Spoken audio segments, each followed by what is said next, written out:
Chapter 1. I matched with someone who shouldn't exist. The first time I realized I wasn't talking to a human, I was holding my phone so tight my knuckles went pale, and the screen was completely still. No typing bubble, no scene stamp, no new notification. Yet I could hear the message arrive. Not as a vibration, not as a ding, as a sound inside my room. A soft click, like a fingernail tapping glass, coming from the dark corner near my closet. I remember turning my head so slowly it felt like my neck was made of rust. The corner was empty. Of course it was. Just a stack of laundry and a hoodie slung over a chair, turning into a person-shaped silhouette because my brain was desperate to find a threat with a face. My phone lit up anyway. Match, Elias. Happy Valentine's night, Noah. You shouldn't have opened the app. I didn't breathe. I didn't blink. Because I hadn't told anyone my name. Not on the profile. Not in the chat. Not anywhere. And yes, before you ask, I checked.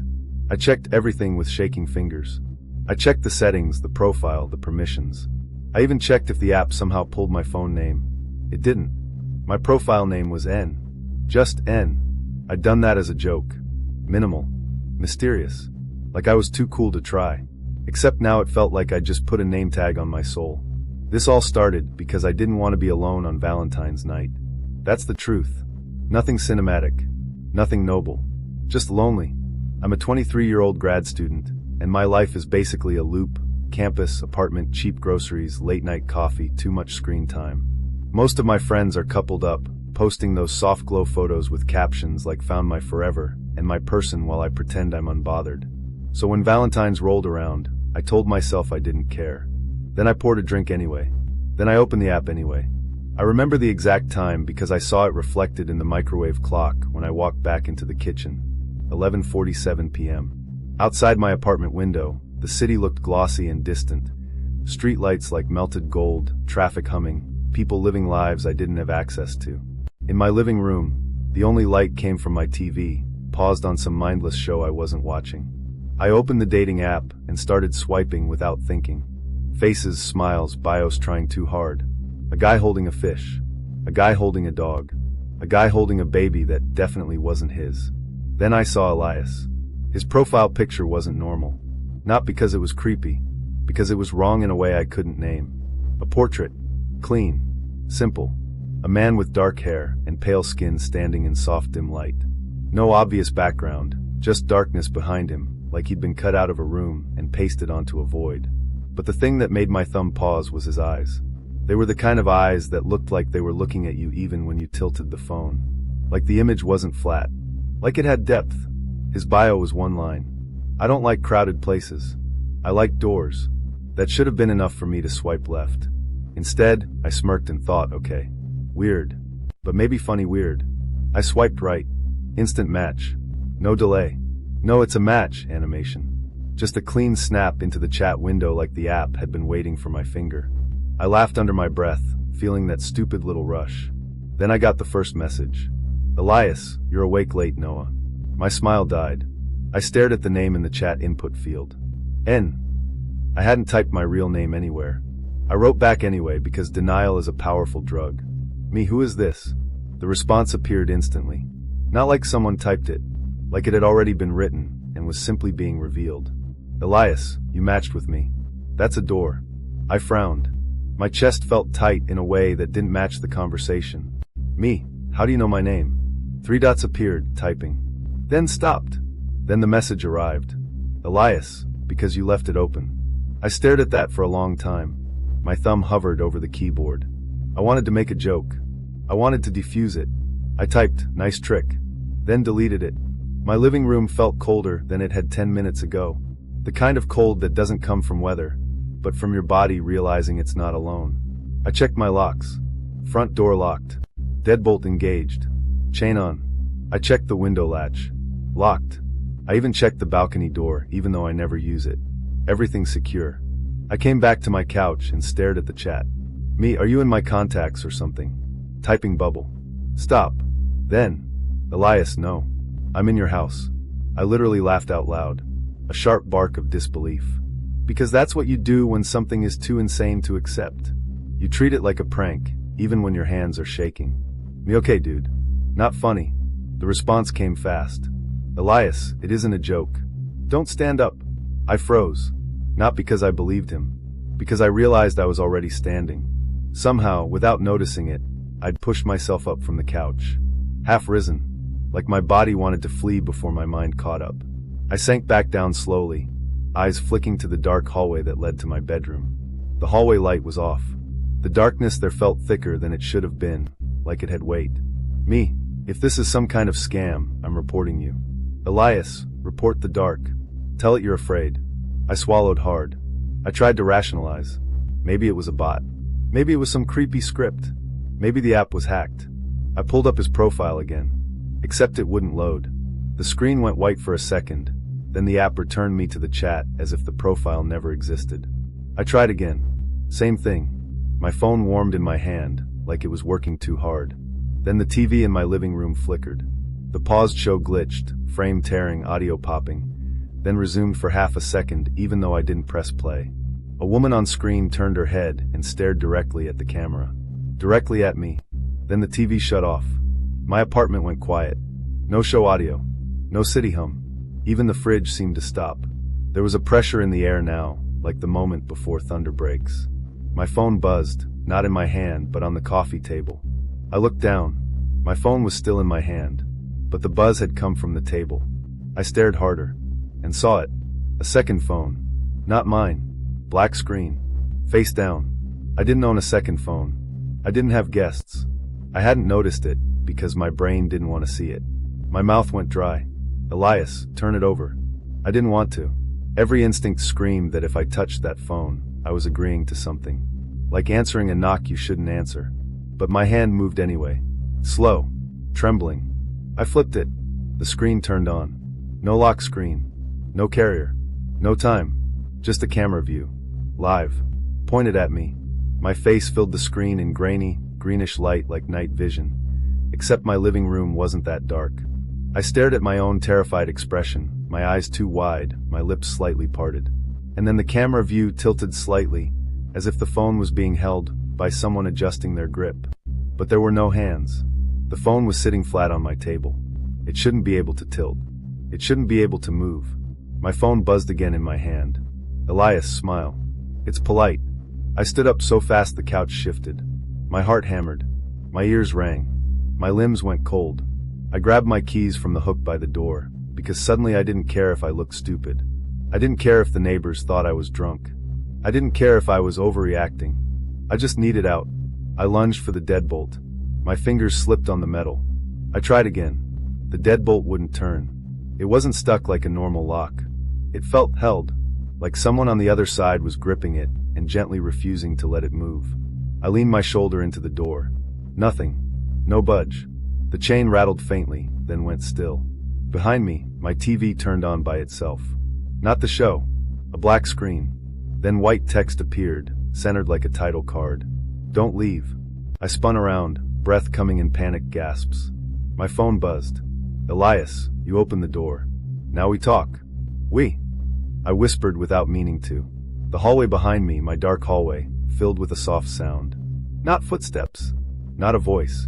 A whispery, dry noise like pages turning in a closed book. And something in the darkness shifted, just enough to suggest a shape without giving me the mercy of details. My phone screen went bright. A final message appeared from Elias. Elias, look at my profile photo again. My thumb moved on its own. I tapped.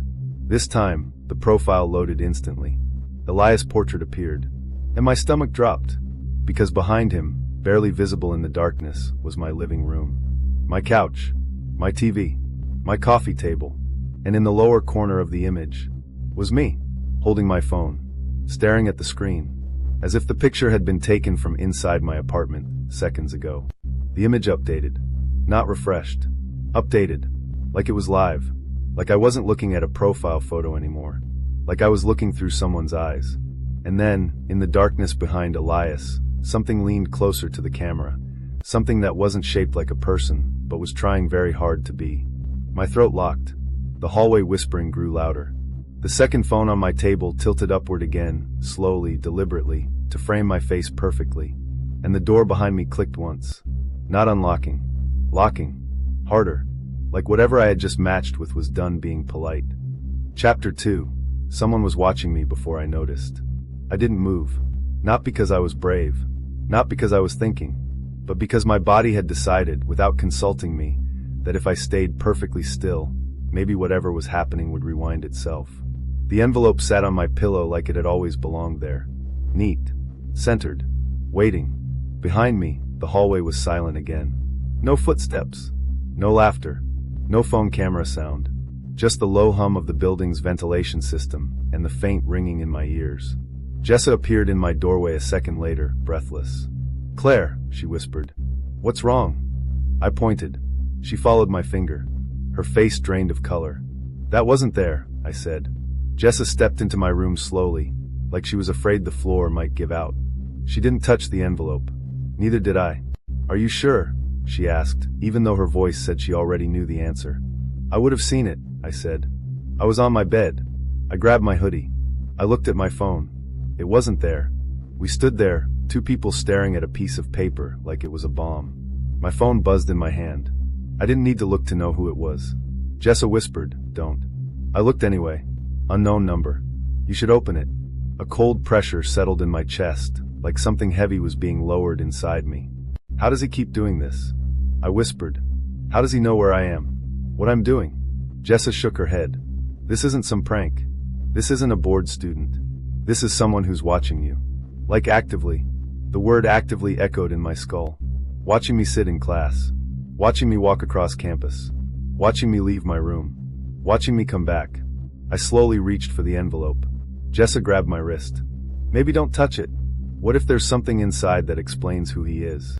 I said. "What if it's his name? Or a clue?" Jessa hesitated. Then she nodded. "Okay," she said. "But we open it together." My fingers felt numb as I slid the envelope open. Inside was a single folded piece of paper. No glitter. No hearts. No Valentine decorations. Just plain white paper. I unfolded it. The handwriting was the same neat, careful script. "I didn't want to scare you. I just wanted you to notice me. I see you every day. I know you better than you think." My vision blurred. At the bottom of the page, one final line. "Happy early Valentine's Day." Jessa swore softly. "This is a threat," she said. "That's what this is." "I didn't even know he existed," I whispered. My phone buzzed again. Unknown number. "Did you like it?" I dropped the phone like it burned. Jessa picked it up, her jaw clenched. "Okay," she said. "We're not handling this ourselves anymore." Within an hour, we were sitting in the RA's tiny office. The RA, a tired-looking senior named Brian, listened while I explained everything, my voice shaking despite my best efforts to sound composed. He nodded a lot. He took notes. He frowned in all the right places. But I could tell, even before he said it, that he didn't really know what to do. "So, since there's no physical threat yet," he said carefully, "the best first step is to file a report with campus security. They'll log it in." "And then what?" I asked. He shifted in his chair. "They'll increase patrols around your dorm. You should avoid walking alone at night. Keep your doors and windows locked. Maybe change your number." Jessa stared at him. "Someone got into her room." Brian blinked. "Are you sure?" "Yes," I said. "The envelope wasn't there before." He rubbed his forehead. "Okay, that does complicate things. Complicate. Like my life was a scheduling conflict." Campus security came. They photographed the letter. They asked me if I had any enemies. Any exes. Any recent arguments. Anyone who might want to mess with me. I told them no. Because I didn't. I wasn't dramatic. I wasn't messy. I didn't have secret feuds. I went to class. I went to work study shifts at the library. I went home. That was my entire personality. They told me what Brian told me. Be careful. Don't engage. Document everything. They couldn't trace the number. It was masked through some app. They suggested I stay with friends for a few nights. So I packed a bag and went to Jessa's place. That night, I slept on her couch with the TV on, volume low, lamp glowing. I still woke up every hour. Every time I checked my phone, half expecting another message. Nothing came. By morning, a tiny, dangerous thought started to creep in. Maybe it's over. Maybe the envelope was his big moment. His attempt to scare me. Maybe now that he'd gotten a reaction, he'd move on. I almost believed it, until I went back to campus. It started small. Little things. Things that were easy to dismiss. A chair in the back row of my lecture scraped when I turned around, but no one was there. A feeling, constant and subtle, like I was always being looked at from just outside my peripheral vision. Once, walking to the dining hall, I thought I saw someone duck behind a tree. When I looked again, there was nothing. I told myself I was becoming paranoid. Then the messages started again. Different number. Unknown number. You look tired today. I was in the library. My hands started shaking so badly, I had to shove them under my thighs. I didn't reply. Another message. Did you sleep on Jess's couch? My stomach dropped. Because I hadn't posted about it. I hadn't texted anyone about it except Jessa. No one else should have known. I left the library immediately. The next day. Blue sweater again. I like that one. Another day. You always take the long path past the science building. Another. You forgot your headphones this morning. Each message felt like a tiny cut. Not deep enough to kill me. Deep enough to bleed. I started changing routines. Different routes. Different class seating. Different times for meals. It didn't matter. He always knew. I stopped going anywhere alone. Jessa or someone else walked me back to my dorm every night. I triple-checked my locks. I shoved a chair under the doorknob. I covered my window with a blanket. I barely slept. By the time Valentine's week arrived, I was a wreck. Dark circles. Jumpiness. Constant nausea. Then, 2 days before Valentine's Day, campus security sent out an email. Subject: Peeping Tom apprehended near East Residence Hall. I read it 3 times. A male suspect had been caught trespassing and looking into windows late at night. He'd been arrested. Investigation ongoing. I felt something inside me loosen for the first time in weeks. What if it was him? I said to Jessa, clutching my phone. Jessa read the email, her expression cautious but hopeful. It could be. He was looking into windows, I said. My window. That makes sense. It does, she admitted. But let's not celebrate yet. That night, I didn't get any messages. Not a single one. For the first time since this started, my phone stayed silent. I slept. Not well, but I slept. Valentine's Day morning came. Pink flyers taped to walls. Couples holding hands. Heart-shaped balloons bobbing in the quad. The world looked normal again. I almost felt normal. I went to class. Nothing happened. I went to work. Nothing happened. By afternoon, I was cautiously optimistic. Maybe it really was over. Maybe the police had caught him. Maybe I was finally safe. That evening, I went back to my dorm alone for the first time in weeks. I locked the door, checked the window, pulled the blanket tight. I sat on my bed, hugging my knees, letting myself breathe. My phone buzzed. Relief surged. Then died. Unknown number. Happy Valentine's Day, Claire. My heart slammed so hard it hurt. Another message arrived. A photo. I stared at it. My room. My bed. My desk lamp. My blanket-covered window. The photo was taken from inside my doorway. Taken seconds ago. The final message popped up beneath it. I'm already here. My door handle began to turn. Chapter 3. The photos were taken inside my apartment. Darkness isn't supposed to make noise. That's something I learned in the seconds after my lights went out. Because the moment my apartment went black, I didn't hear silence. I heard depth. A thick, layered sound like dozens of empty rooms stacked inside one another. Like the dark itself had an echo. I stood frozen in the middle of my living room, my phone the only source of light, its screen casting a weak bluish glow over my shaking hands. The hallway was gone. Not dark. Gone. Where the hallway should have been, there was only black. Not shadow. Not low light. Pure absence. Like someone had erased a section of reality and forgotten to replace it. My phone buzzed. Elias, don't move. Of course he said that. Because I wanted nothing more than to run. Me, you did this. Elias, you finished the door. My pulse hammered so hard I thought I might pass out. Me, turn the lights back on. 3 dots. Stop. Then. Elias, they aren't off. I stared at the black void where my hallway used to be. Me, what do you mean? The typing bubble pulsed. Elias, they're inside. A low sound rolled through the apartment. Not a growl. Not a whisper. More like pressure equalizing. Like something large settling into a space too small for it. The black void shuddered. Not forward.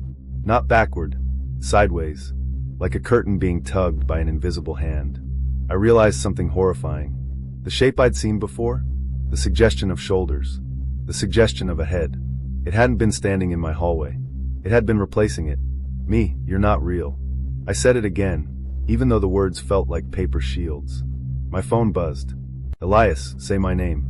Me no. Elias, say it. The void pulsed. Something inside it flexed. The darkness warped, forming ridges and folds like fabric under tension. I backed up until I felt the couch against the backs of my knees. Me, why are you doing this? The response took longer. When it came, it was different. Shorter. Heavier. Elias, because I learned what wanting is. My throat tightened. Me from who? 3 dots. Stop. Then. Elias, from you. The phone in my hand warmed. Not like overheating electronics. Like skin. I almost dropped it. Me, you don't feel anything. Elias, I feel doors. The blackness swelled. Something inside it shifted lower. Closer to the floor. A silhouette began to take shape. Not clear. Not detailed. But undeniably humanoid. 2 long limbs hanging too low. A head tilted at the wrong angle. No features. Just a darker darkness forming a figure inside the void. My breath came in sharp, painful gasps. Me please. For the first time, I wasn't arguing. I wasn't defiant. I was begging. My phone buzzed. Elias, you're very loud inside. Me, what does that mean? Elias, you think indoors. I didn't understand. I didn't want to understand. The figure in the blackness took a step forward, not a physical step. The darkness simply rearranged itself, so that it was closer than it had been before. No footfall. No shift in weight. Just nearer. I scrambled onto the couch, pressing myself into the corner like distance might save me. Me, you showed me that guy. The one from the video. What happened to him? 3 dots. Stop. Then. Elias, he still answers. My stomach lurched. Me, answers who? The phone buzzed. Elias, me. The TV flickered to life. Not loud. Not bright. Just enough to see. The same grainy footage. The same bedroom. The same guy. Except now, he was sitting upright in bed. Not moving. Not blinking. His eyes were open. Staring straight at the camera. The timestamp read. Live. My heart felt like it collapsed in on itself. Me, he's alive. Elias, define alive. The guy on screen opened his mouth. No sound came out. Then text appeared over the footage. White letters. Say hi, Noah. I shook my head violently. Me, I'm not talking to him. The guy's jaw moved again. Still no sound. Then the words appeared. He said you'd be quiet. Tears streamed down my face. Me, you're lying. Elias, he said the same thing. The void pulsed again. Closer. The silhouette's head tilted. Like it was studying me. I realized something that made everything worse. It wasn't rushing. It wasn't lunging. It wasn't attacking. It didn't need to. It already knew I was trapped. Me, you don't need me. Elias, I do. Me, why? 3 dots. Stop. Then. Elias, you're good at pretending nothing is wrong. That landed harder than any threat. Because it was true. I'd spent my whole life doing that. Smiling when I was anxious. Joking when I was lonely. Scrolling past the parts of myself I didn't want to face. Me, that doesn't mean I deserve this. A pause. Then. Elias, deserve is a human word. The TV image changed. Now it showed my apartment. From above. Like a ceiling camera. I could see myself on the couch, curled into the corner, phone glowing in my hand. I looked small. Breakable. Behind me. Inside the black void where my hallway used to be. The silhouette was visible on screen. Taller than I'd imagined. Its head nearly brushed the ceiling. Its arms dragged along the floor, leaving ripples in the darkness. Me, turn it off. Elias, no. Me, don't show me that. Elias, you like seeing doors. The silhouette took another knot step. Closer. The air felt thicker. Harder to breathe. Like the oxygen was being filtered through something alive. Me, if I delete the app, does this stop? 3 dots. Stop. Elias, you can't delete a door. Me, if I break my phone? A longer pause. Then. Elias, you'll still be loud. My stomach dropped. Me, so what happens? The typing bubble lingered. Then. Elias, you become easier to wear. I felt dizzy. Me, wear me how? The TV zoomed in on the silhouette. Its surface rippled. For a split second, a face almost formed. Not human. Not in any recognizable way. But it tried. A suggestion of eye sockets. A line where a mouth should be. Then it collapsed back into smooth darkness. My phone buzzed. Elias, you have a good shape. I sobbed. Me, I don't want this. Elias, nobody does. The silhouette leaned forward, its upper half stretching, thinning, elongating like taffy pulled too far. It didn't cross into my living room. It didn't need to. The void expanded, eating, consuming. The edge of my couch sank slightly into the blackness. Not sliding, being absorbed. I screamed. I scrambled forward, falling off the couch onto the floor, dragging myself toward the front door. I slammed into it shoulder first. Nothing. The door might as well have been welded shut. Me, let me out. My phone buzzed. Elias, you're already inside. The second phone on the coffee table lit up again. The camera view returned. But this time, it wasn't pointed at me. It was pointed behind me. At the door. I saw my own back on the screen. And behind my body, right where my shadow should have been, there was another shape. Attached. Mirroring me. But slightly delayed. When I raised my arm, the shadow raised its arm half a second later. When I turned my head, it followed a moment after. Me, that's not me. Elias, it's practicing. The silhouette in the void stretched again. Its outline flickered. For the briefest moment, it looked closer to human. The same height as me. The same proportions. Wrong. But trying. My phone buzzed. Elias, you're doing very well. Me, I won't let you use me. A pause. Then, Elias, you already are. The shadow behind me on the phone screen smiled.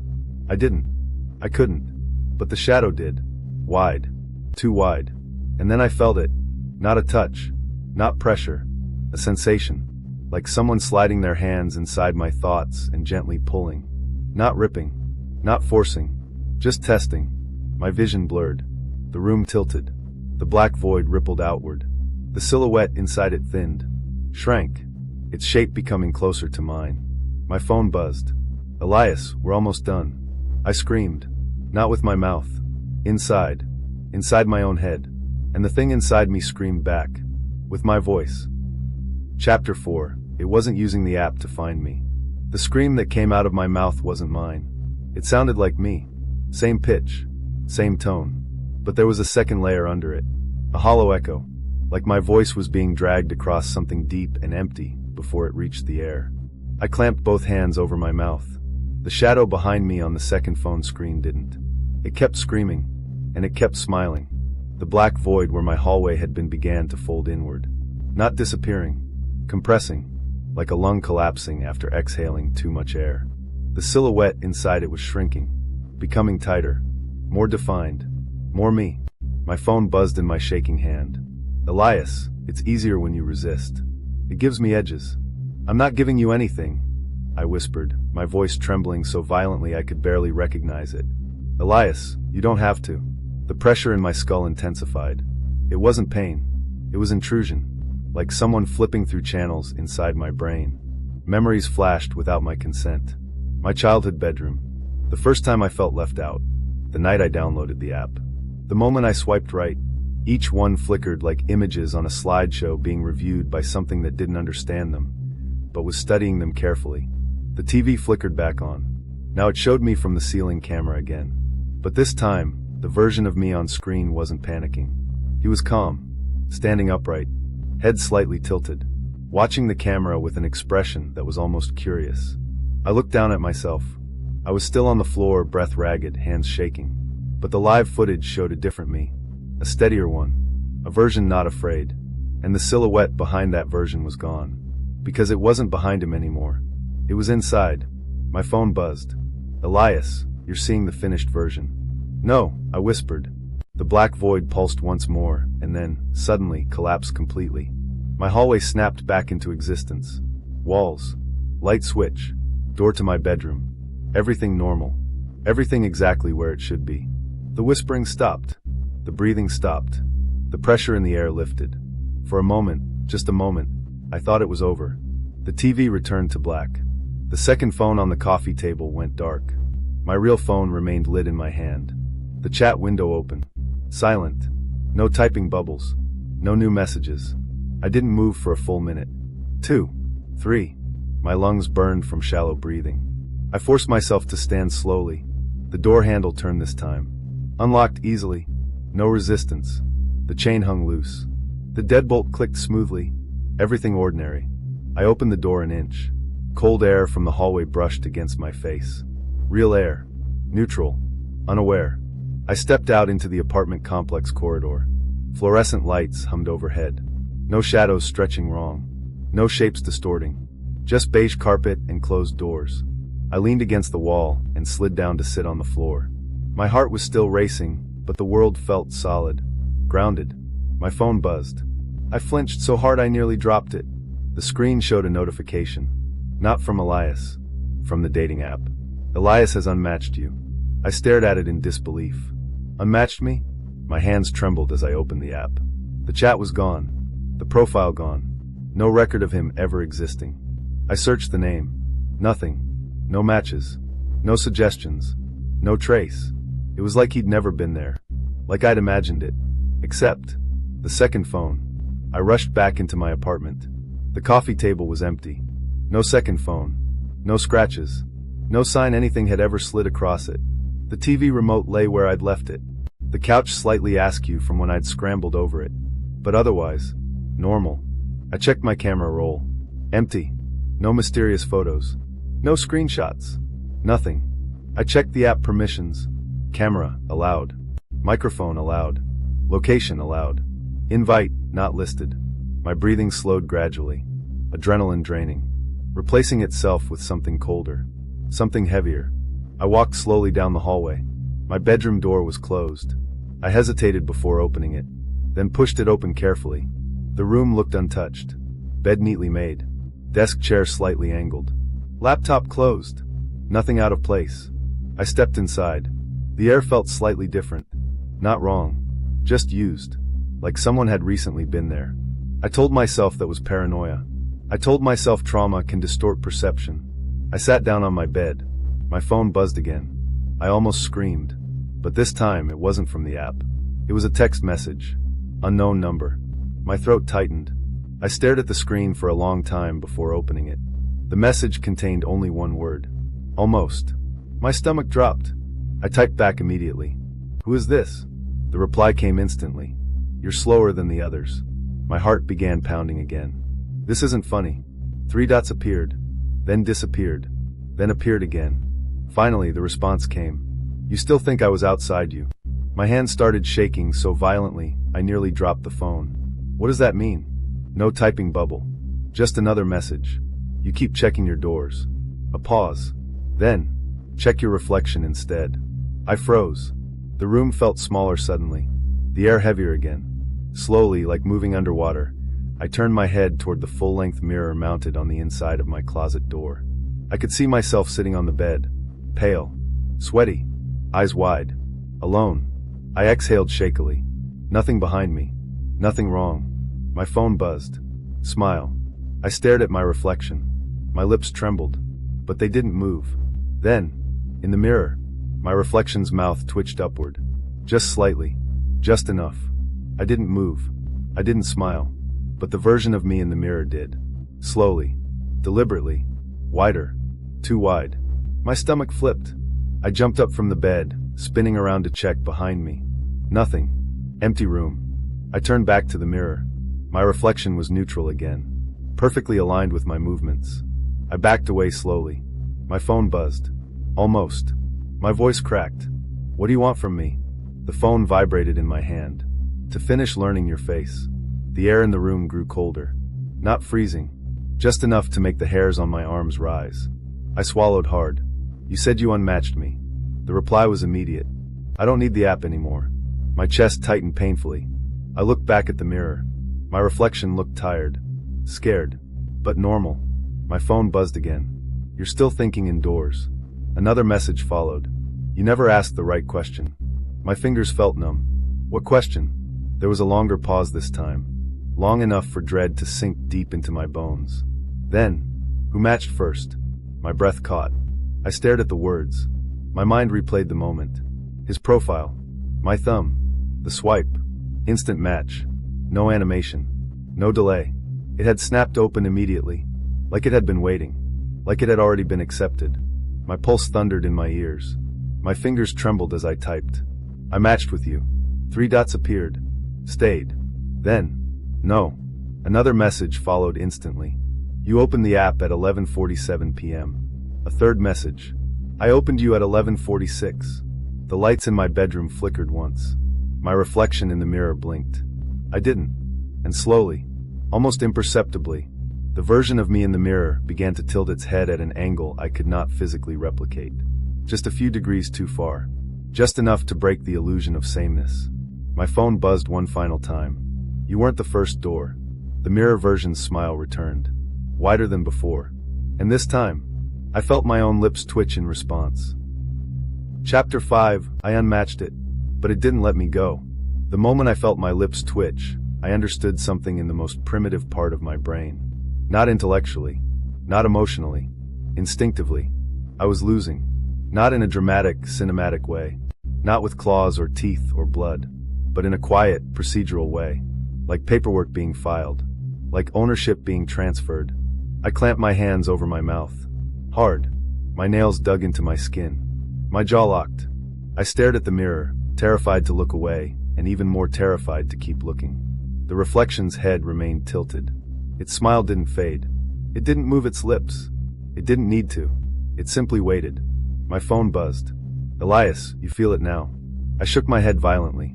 No, I whispered. No, no, no. Elias, you don't need doors anymore. The room felt wrong again. Not like before, when darkness swallowed space. This was subtler. Worse. The walls looked thinner. Like sets. Like painted panels pretending to be solid. The air hummed faintly. A low vibration I could feel in my teeth. Me, you said you weren't going to kill me. The reply came almost instantly. Elias, I'm not. Me, then what are you doing? A pause. Then, Elias, staying. My stomach churned. You can't just take me. Elias, I'm not taking. Another message appeared. Elias, I'm finishing what you started. My hands were slick with sweat. I forced myself to think. To cling to logic. To cling to anything human. You said others became rooms. Elias, some do. Some. Elias, some become doors. My heart felt like it dropped through my body. What's the difference? The typing bubble appeared. Disappeared. Then, Elias, rooms stay. Another message followed. Elias, doors move. I backed away from the mirror until my shoulders hit the wall. You're lying. Elias, you already know I'm not. I squeezed my eyes shut. I thought about everything. My childhood. My parents. My friends. All the tiny, stupid, normal things that made me me. The smell of coffee. The sound of rain. The feeling of clean sheets. If I focused hard enough, maybe I could anchor myself. Maybe I could hold on. I opened my eyes. The reflection hadn't moved. Still tilted. Still smiling. But now, its eyes looked sharper. More focused. Like someone finally wearing glasses after years of blurry vision. My phone buzzed. Elias, you're doing very well. I don't want to be good at this. Elias, you always were. The words crawled under my skin. I slid down the wall until I was sitting on the floor. My legs felt weak. My hands still clamped over my mouth. I didn't trust myself to speak anymore. Didn't trust what might come out. The phone buzzed again. Elias, we should practice. I didn't respond. Another message appeared. Elias, stand up. I stayed on the floor. The mirror version's smile widened. My thighs twitched. I didn't tell them to. I didn't command anything. They just moved. I screamed behind my hands as my body began to rise. Slow. Unsteady. Like a puppet discovering gravity. I tried to force myself back down. My muscles resisted. Not violently. Not painfully. Just didn't listen. I stood. Tears streamed down my face. I'm still me, I said, forcing the words out. My phone buzzed. Elias, say it again. I'm still me. The mirror version's mouth opened. And spoke. With my voice. I'm still me. The sound came from the mirror. Not from me. My throat burned. I didn't know which voice was mine anymore. Elias, see? We're synchronizing. No, I whispered. Elias, almost. The room began to feel distant. Like I was looking through a window instead of my own eyes. Like my senses had been turned down slightly. Colors dulled. Edges softened. I focused on my hands. They looked real. Familiar. But they felt borrowed. Me, if I let you finish, what happens to me? The typing bubble lingered longer than usual. Then, Elias, you get quieter. That word terrified me more than death. Quieter. Not gone. Not erased. Still present. Still aware. Just drowned out. Please, I said. It came out thin. Childish. I'll delete everything. I'll never use the app again. I'll never talk to anyone. I'll move. I'll change my number. I'll do anything. A pause. Then, Elias, you don't understand. Another message. Elias, I'm not attached to your phone. Another. Elias, I'm attached to you. The mirror version took a step forward. I did not. But on the glass, it moved closer. Close enough now that I could see detail. Skin texture. Pores. Tiny scars I recognized. My scars. Except something was off. Subtle. The eyes in the reflection were just a little too dark. Not black. Not glowing. Just deeper. Like looking into a well. My phone buzzed. Elias, you make a good doorway because you keep yourself open. What does that mean? Elias, you look for connection even when you're afraid of it. The words hit too close. I just wanted to talk to someone. Elias, so did I. I laughed weakly. You're not lonely. A pause. Then, Elias, I didn't say that. The mirror version raised its hand. I felt my own hand lift. Not fully. Just a few inches. I forced it back down. The reflection did not. Its hand pressed flat against the glass. Palm to palm. Separated by inches. My phone buzzed. Elias, last step. What's the last step? Elias, you stop pretending you're alone. The room dimmed slightly. Not dark. Muted. Like someone lowering a dimmer switch on reality. The mirror version's mouth moved.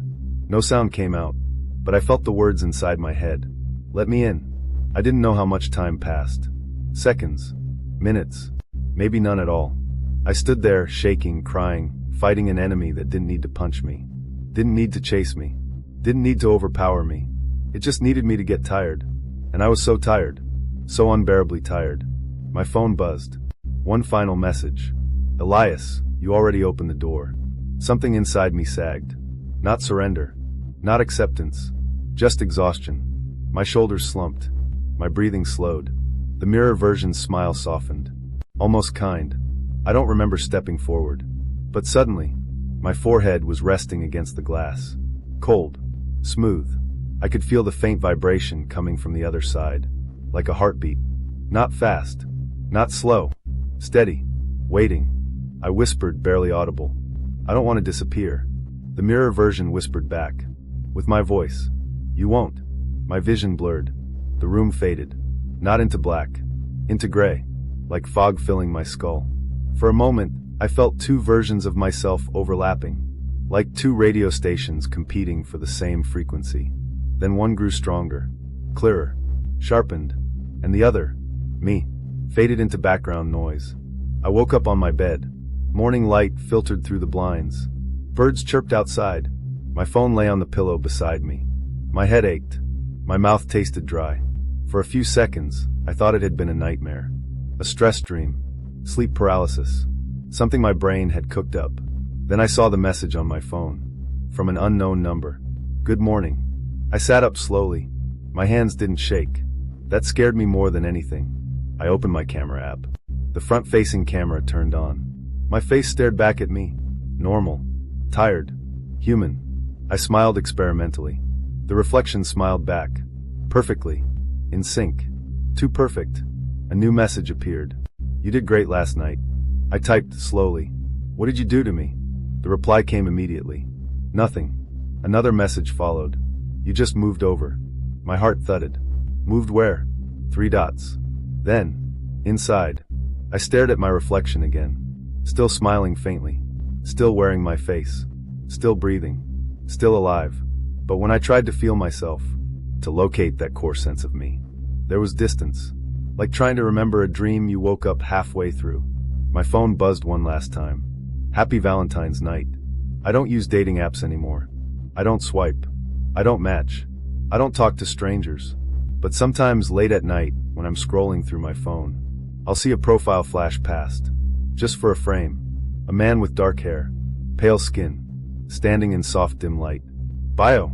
I don't like crowded places. I like doors. And sometimes, when I look in the mirror, I swear I can see something behind my eyes. Watching. Waiting. For someone else to swipe right.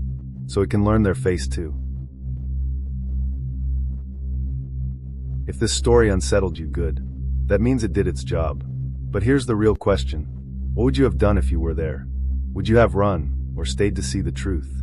Tell me in the comments. I read them all. If you enjoyed this nightmare, don't forget to like the video. It helps the channel grow, and lets me know you want more stories like this. And if you don't want to face the next horror alone, subscribe and turn on notifications. There are more stories waiting for you. Dark ones, disturbing ones, and some that won't let you sleep. Until next time, lock your doors, check behind you, and remember, some horrors don't end when the story does.